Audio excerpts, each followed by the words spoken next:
Теперь несколько важных, очень важных слов для тех, у кого может возникнуть соблазн со стороны вмешаться в происходящее событие.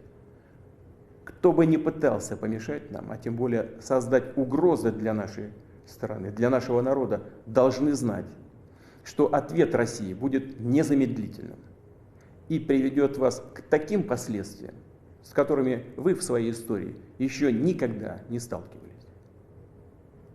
Мы готовы к любому развитию событий. Все необходимые в этой связи решения приняты. Надеюсь, что я буду услышан. Что касается военной сферы, то современная Россия даже после развала СССР и утраты значительной части его потенциала является сегодня одной из самых мощных ядерных держав мира. И более того, обладает определенными преимуществами в ряде новейших видов вооружений. В этой связи ни у кого не должно быть сомнений в том, что прямое нападение на нашу страну приведет к разгрому и ужасным последствиям для любого потенциального агрессора.